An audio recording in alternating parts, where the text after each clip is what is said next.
Oke, bismillahirrahmanirrahim. Assalamualaikum warahmatullahi wabarakatuh. Semangat pagi untuk teman-teman mahasiswa.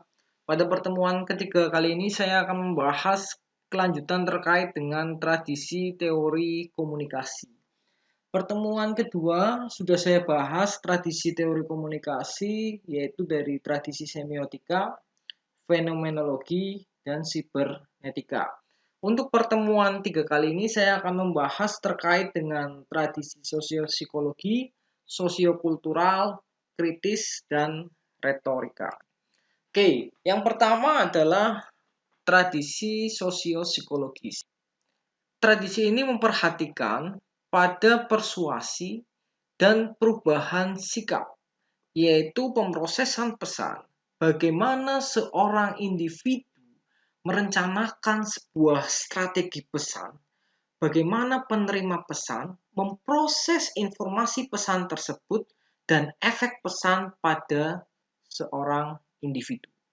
Kebanyakan teori komunikasi di tradisi sosiopsikologis ini lebih berorientasi pada sisi kognitif, yaitu pengetahuan, memberikan pemahaman bagaimana manusia memproses informasi. Jadi lebih pada sisi kognitif, memberikan pemahaman kepada orang lain tentang informasi, bagaimana informasi tersebut diproses. Input informasi merupakan bagian dari perhatian khusus, sedangkan output, rencana, dan perilaku merupakan bagian dari sistem kognitif. Pertanyaan penting dalam penelitian tradisi ini termasuk bagaimana persepsi dipresentasikan secara kognitif serta bagaimana representasinya diproses melalui sebuah mekanisme yang memberikan perhatian, ingatan, campur tangan, seleksi, motivasi, perencanaan, dan pengorganisasian. Ada 3 cabang besar dalam tradisi sosiopsikologis. Yang pertama, perilaku. Yang kedua, kognitif. Dan yang ketiga adalah biologis. Kita akan bahas satu persatu terkait 3 cabang besar tradisi sosiopsikologis ini. Yang pertama kita masuk ke perilaku. Di sini pada tradisi ini dia berkonsentrasi pada bagaimana manusia berperilaku dalam situasi komunikasi. Teori-teori tersebut biasanya melihat hubungan antara perilaku seseorang dengan perilaku komunikasi. Apa yang Anda katakan dan lakukan dalam kaitannya dengan beberapa variabel seperti sifat pribadi, perbedaan situasi, dan pembelajaran. Ketika perilaku tertentu diberi penghargaan, maka biasanya perilaku tersebut akan diulang. Sedangkan ketika respon itu diberi hukuman, perilaku tersebut biasanya berhenti.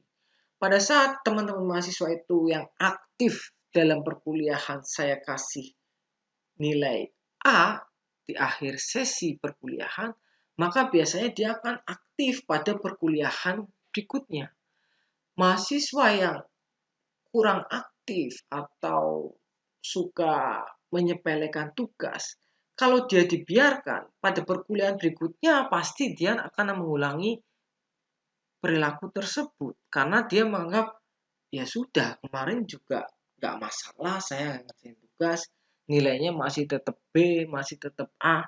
Akan tetapi jika kita kasih hukuman, kita kasih punishment berupa nilai E, dapat dipastikan biasanya dia akan mengubah perilaku malasnya tersebut biar lebih baik dalam melakukan tugasnya. Yang kedua adalah kognitif. Tadi yang pertama perilaku, yang kedua adalah kognitif. Berkonsentrasi pada bentuk pemikiran. Cabang ini berkonsentrasi pada bagaimana individu memperoleh, menyimpan, dan memproses sebuah informasi. Dari mana dia memperoleh informasi, bagaimana dia menyimpan informasi tersebut, dan bagaimana individu tersebut memproses informasi tersebut. Apa yang kita lakukan dalam situasi komunikasi bergantung tidak hanya pada bentuk stimulus respon, melainkan pada operasi mental yang digunakan untuk mengelola informasi. Jadi meskipun komunikasinya baik, pesannya baik, terus pesannya disampaikan sedetail mungkin, akan tetapi jika kognitifnya jelek dalam mengelola informasi, sebagus apapun informasi yang Anda peroleh pasti akan tidak bermanfaat. Begitu juga sebaliknya. Sejelek apapun informasinya, kalau dia kognitifnya kurang baik, maka dia akan menelan mentah-mentah informasi tersebut. Menelan mentah-mentah berita hoax, bahkan menyebarkan berita hoax kepada orang lain. Itu karena tingkat kognisi, tingkat pengetahuan informasinya kurang baik. Dan yang ketiga adalah faktor biologis. Jadi ternyata penting dalam sebuah tradisi sosio-psikologis. Faktor genetik itu sangat mempengaruhi perilaku manusia.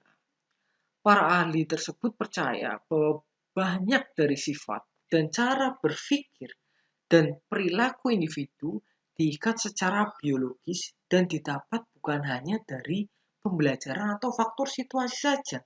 Ternyata pengaruh neurobiologis sejak lahir itu penting. Makanya nanti bagi teman-teman mahasiswa pada saat nanti hamil atau sudah menikah dan hamil, pastikan asupan gizi kepada anaknya dalam kandungan dioptimalkan. Pada saat sudah lahir anaknya, asupan gizi anaknya juga diperhatikan. Orang tuanya ngalah.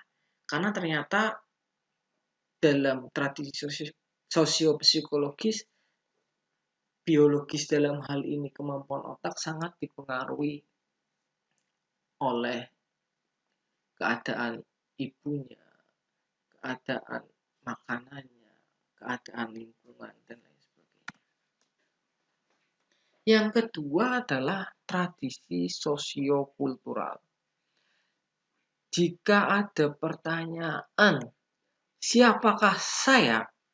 Kalau saudara menjawab, saya itu seorang pemalu, pemarah, pemberani, pemaaf, maka Anda masih dalam hal kualitas. Sifat atau perbedaan individu yang semuanya adalah kondisi dari sosio-psikologis, yaitu tradisi sebelumnya. Lebih pada internal individunya. Pemalu, pemarah, pemberani, pemaaf. Akan tetapi jika Anda menjawab, saya mahasiswa, saya asli Pekalongan, saya beragama Islam, maka Anda mendefinisikan diri Anda sendiri dalam hal identitas Anda sebagai sebuah anggota kelompok. Tempat Anda yang di dalamnya terdapat komunitas yang lebih besar. Peran Anda terhadap orang lain atau hubungan Anda dengan orang lain. Identitas yang kedua ini merupakan tradisi sosiokultural.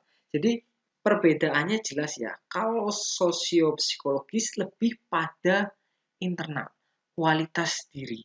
Akan tetapi kalau sosiokultural, kita melakukan intensitas atau komunikasi identitas kita dengan kelompok yang lebih besar, dengan anggota yang lebih besar, terdapat komunitas yang lebih besar.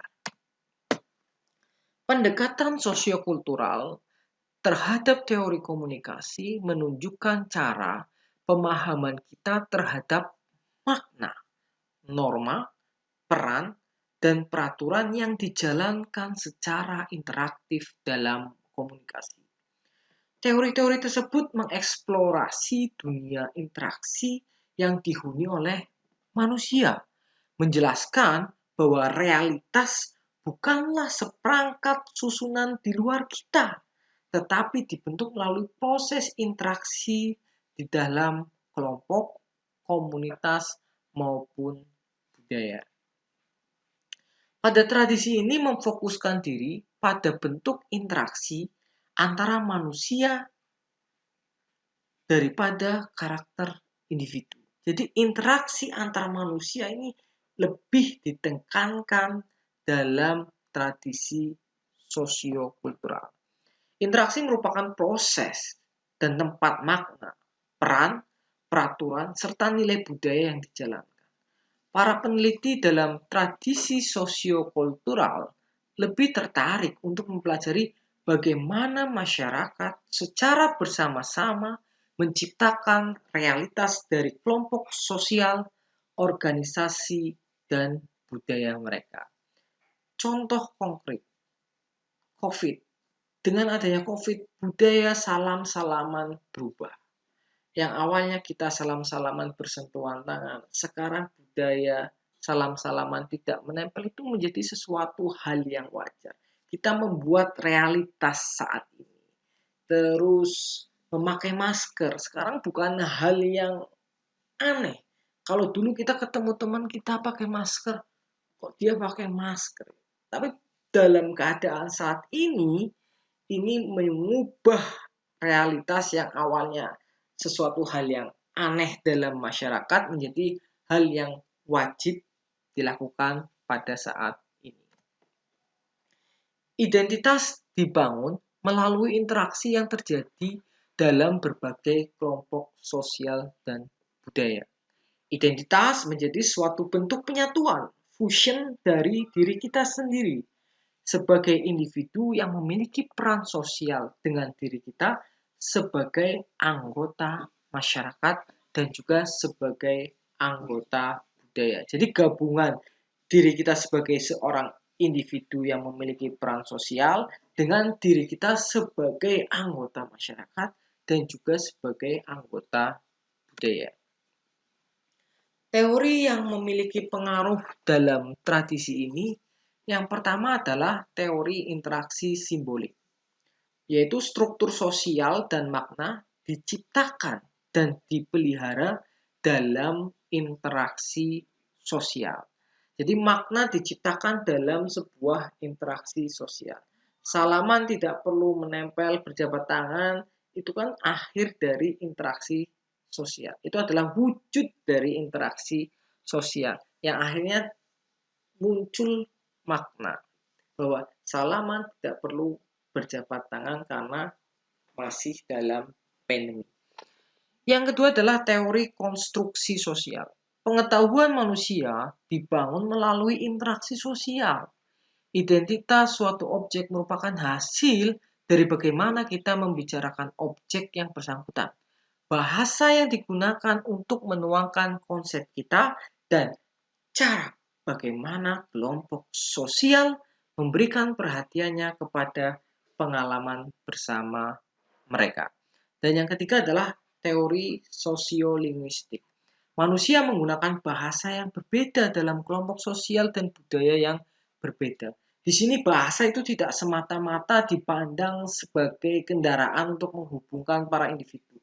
Bahasa tidak hanya sebagai alat komunikasi saja, namun bahasa menentukan siapa kita sebagai makhluk sosial dan budaya. Contoh, dulu saya kos di daerah Undip. Anak-anak kos di sana sangat bangga jika menggunakan bahasa lu gue, padahal asalnya dari misalkan Kebumen, asalnya dari Purwokerto, tapi mereka mencoba menggunakan kata-kata lu gue dalam berkomunikasi untuk menunjukkan bahwa dia itu keren dalam bermasyarakat. Karena lingkungan sekitarnya juga menggunakan bahasa yang sama. Orang Jakarta asli malah sebenarnya tidak menggunakan kata-kata lu dan gue.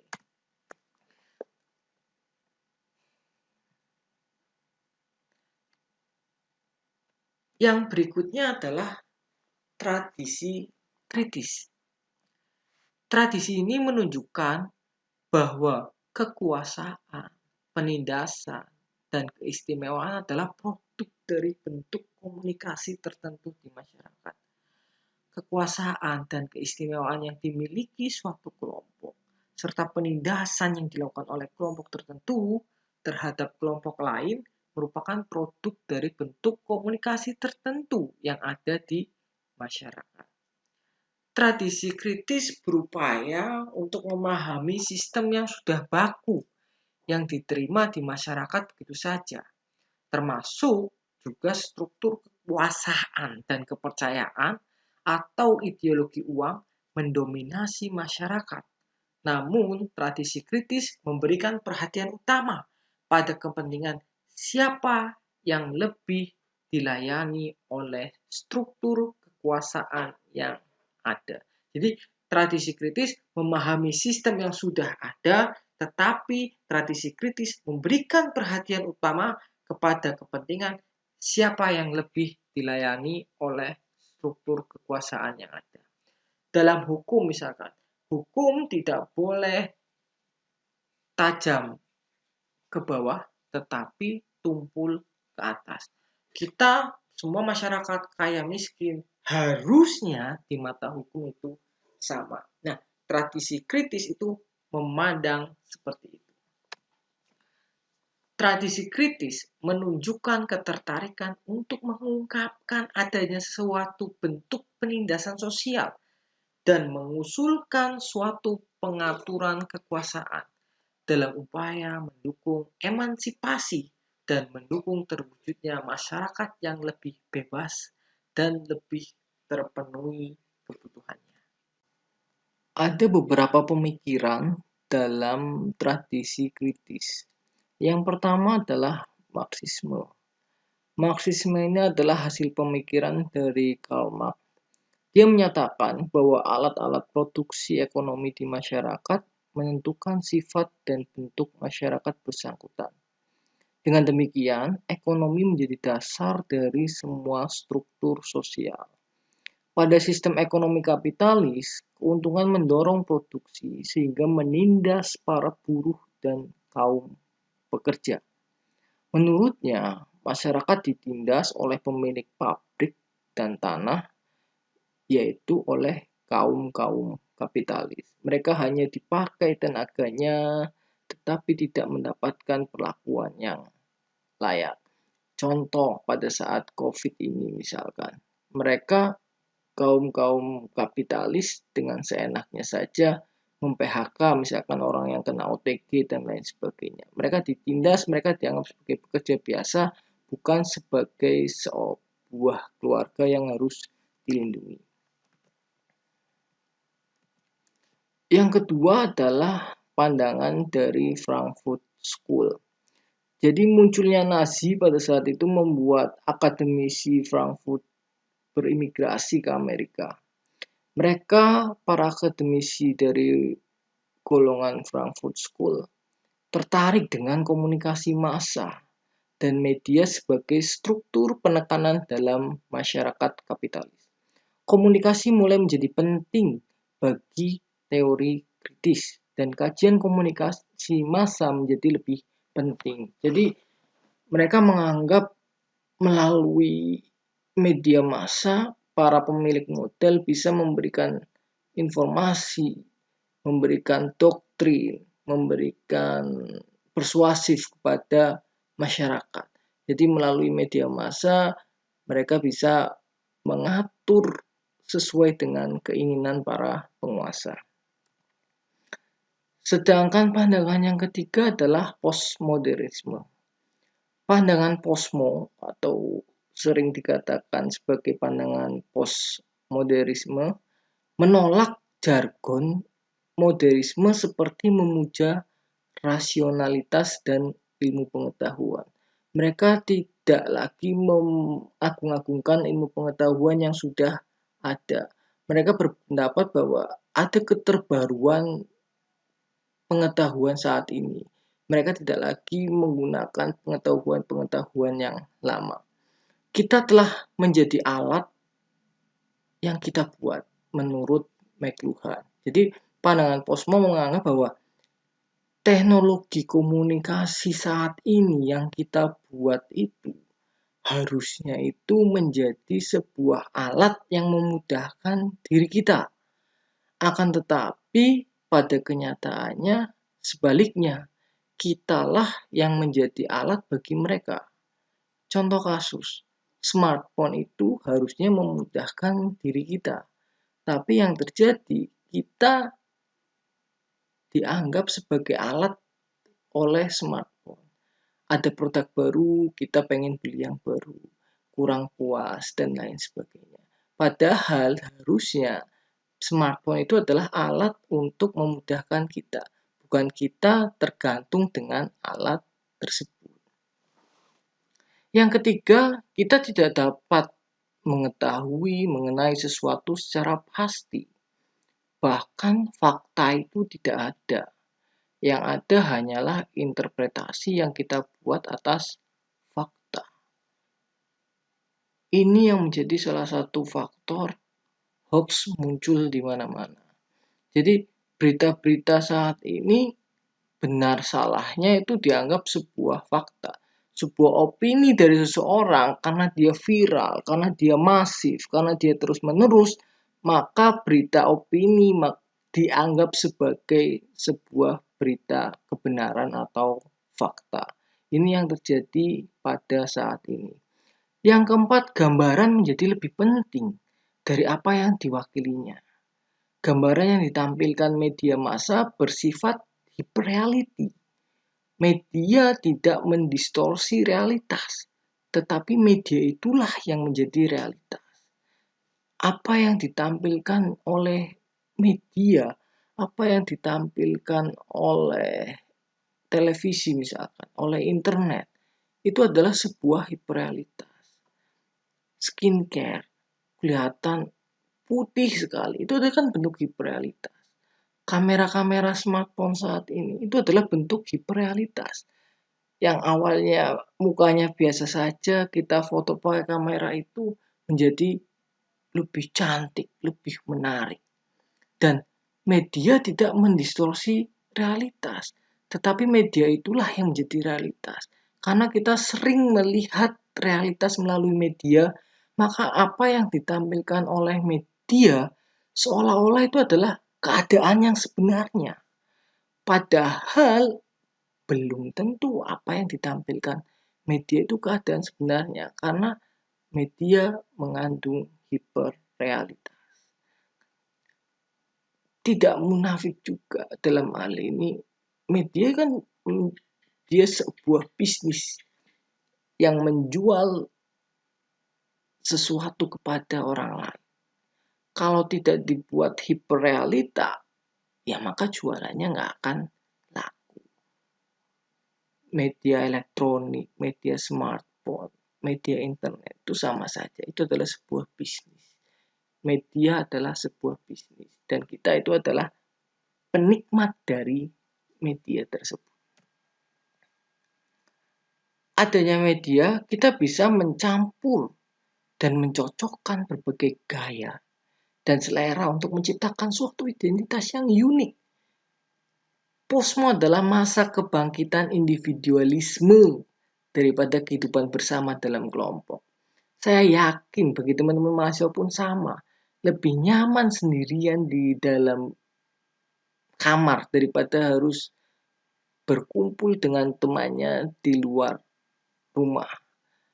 Anda bisa mencocok-cocokkan pakaian Anda saat ini, apalagi dengan keterbukaan akses internet, keterbukaan Shopee, dan lain sebagainya, keterbukaan Tokopedia, dan lain sebagainya. E-commerce dalam hal ini, maaf saya menyebutkan merek terlanjur, nggak apa-apa lah. Jadi, itu adalah suatu bentuk menciptakan suatu identitas yang unik. Kita nggak pakem dengan pakaian kita. Kita bisa mengkombinasikan pakaian kita sesuka kita sendiri. Karena kita memiliki akses yang sangat bebas. Posmo juga dapat dilihat sebagai suatu bentuk tata ekonomi baru. Suatu masyarakat konsumen berdasarkan kapitalisme multinasional. Saat ini sudah terlihat jelas sebuah ekonomi baru. Kita membeli sesuatu tidak lagi menggunakan uang cash. Kita menggunakan aplikasi, menggunakan virtual account, tidak lagi menggunakan uang cash. Ini kan bentuk ekonomi baru dalam perekonomian di Indonesia. Tidak ada lagi standar keindahan. Keuntungan atau profit menjadi ukuran apakah suatu karya seni bagus atau buruk. Jadi sekarang itu kalau ditanya lukisan mana yang bagus, maka orang akan menjawab yang paling mahal lah yang bagus. Yang paling menguntungkan lah itulah yang tulisannya lukisan yang bagus. Bukan lagi sebuah seni, tapi dilihat dari seberapa mahal lukisan itu. Kalau lukisan itu mahal, ya berarti lukisan itu bagus. Tapi kalau lukisan itu murah, ya lukisan itu jelek atau buruk. Nah, ini yang ada di tradisi Posmo. Yang berikutnya, pandangan feminisme, di mana gerakan untuk melindungi hak perempuan, upaya untuk mengakhiri seluruh bentuk penindasan. Pemikiran feminisme memfokuskan perhatiannya terkait pada masalah gender dan berupaya membedakan antara pengertian seks atau jenis kelamin yang merupakan kategori biologis dengan gender yang merupakan konstruksi sosial. Mereka memfokuskan juga perhatiannya pada pengalaman wanita dan menjelaskan hubungan gender dengan kategori sosial lainnya seperti ras, etnis, kelas, seksualitas. Jadi di sini kalau dulu saya ikut diskusi itu, yang membedakan laki-laki perempuan itu hanya 4, melahirkan, mengandung, menyusui, dan menstruasi. Semuanya sama. Menyapu itu bukan pekerjaan semata-mata perempuan, itu juga pekerjaan laki-laki. Mencuci, terus memandikan anak. Rasulullah juga menjalankan itu semua. Bahkan sebelum ada pemikiran terkait feminisme, sebenarnya Rasulullah sudah menjalankan itu. Jadi yang membedakan antara perempuan dan laki-laki hanya 4M tadi. Mengandung, melahirkan, menstruasi, dan menyusui. Selain itu, antara laki-laki dan perempuan memiliki hak dan tanggung jawab yang sama. Kata retorika saat ini sering dinilai negatif karena menunjukkan orang yang hanya mengungkapkan kata-kata kosong, omong kosong tanpa disertai dengan tindakan nyata. Akan tetapi pada masa lalu retorika mengacu pada tindakan yang positif dan benar-benar dipelajari oleh orang, di mana retorika memberikan perhatian pada persuasi. Jadi mungkin karena adanya pergeseran penggunaan teknologi atau media komunikasi, lambat laun saat ini retorika dianggap sebagai hal yang omong kosong. Tapi dulu pola komunikasinya kan masih pola komunikasi menggunakan mulut, menggunakan suara. Maka retorika sangat penting pada saat itu dalam melakukan komunikasi, dalam mempersuasif orang lain. Retorika didefinisikan sebagai seni membangun argumentasi dan juga seni berbicara. Dalam perkembangan sekarang ini, retorika yaitu proses menyesuaikan ide dengan orang lain dan menyesuaikan orang dengan ide kita melalui berbagai cara.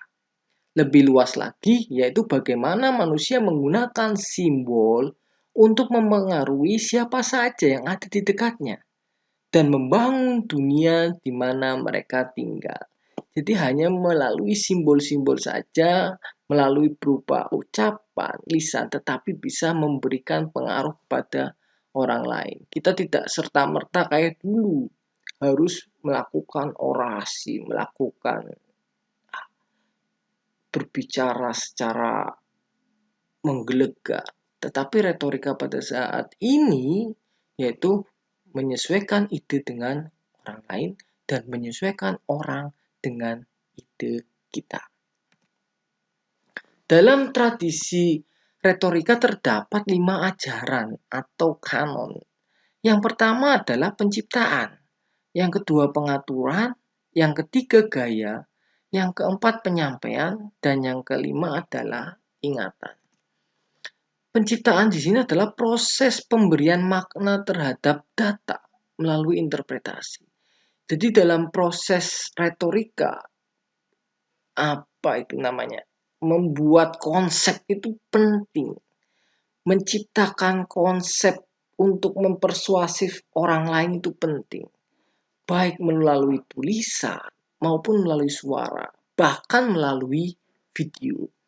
Yang kedua adalah pengaturan, yaitu proses mengorganisasi simbol, yaitu mengatur informasi yang terkait dengan hubungan di antara manusia, simbol, dan konteks yang terlibat.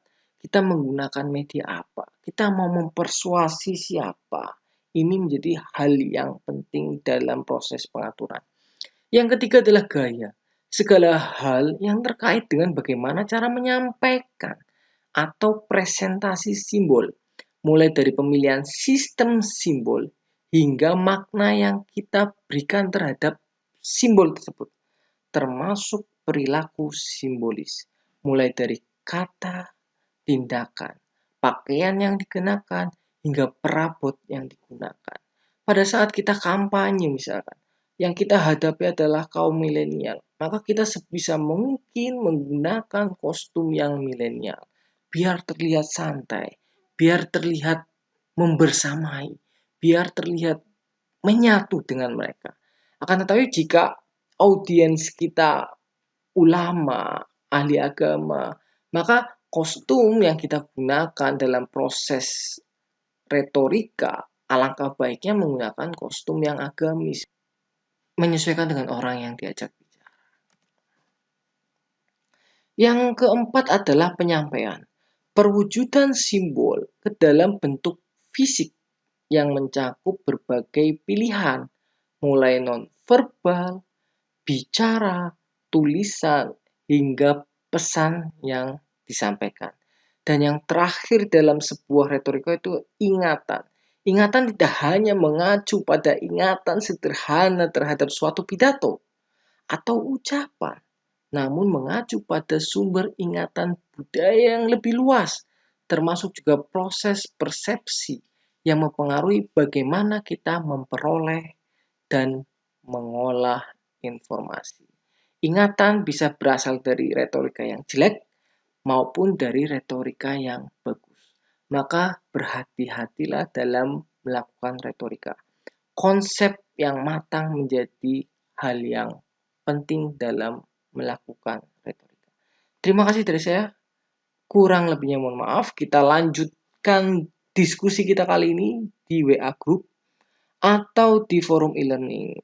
Siapkan pertanyaan teman-teman dan juga siapkan jawaban teman-teman terkait dengan pertanyaan yang saya sampaikan di e-learning. Kurang lebihnya mohon maaf. Sekian dari saya. Wassalamualaikum warahmatullahi wabarakatuh.